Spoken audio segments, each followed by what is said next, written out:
கூட தன்மானம் தான் முக்கியம் பேசியிருக்காரு. எல்லாருக்கும் தன்மானம் தான் முக்கியம். சுயமரியாதை இயக்கத்துக்கு தன்மானம் முக்கியம் இல்லைன்னு யாரும் சொல்ல போறது இல்லை.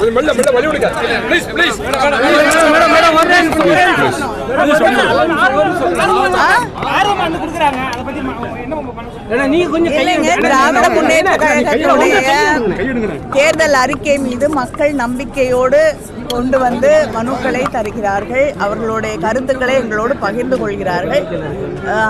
அடுத்து ஆட்சி அமைக்கப் போவது திராவிட முன்னேற்ற கழக ஆட்சி என்ற நம்பிக்கையோடு மக்கள் வருகிறார்கள் என்பதை இது தெளிவாக காட்டுகிறது. அது மட்டும் இல்லாமல் ஒரு வாக்குறுதியை கொடுத்தால் நிறைவேற்றக்கூடிய ஒரே இயக்கம் திராவிட முன்னேற்ற கழகம் என்ற நம்பிக்கையோடு வருகிறார்.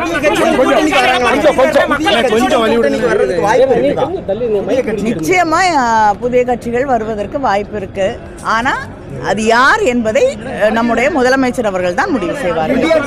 கருத்து கணிப்பு எப்படி பாக்குறீங்க? திமுகவுக்கு சாதகமான ஒரு கருத்து கணிப்பா வந்திருக்குது. அது உண்மையிலேயே தேர்தல் களத்தில் பிரதிபலிக்கும் நம்புறீங்களா?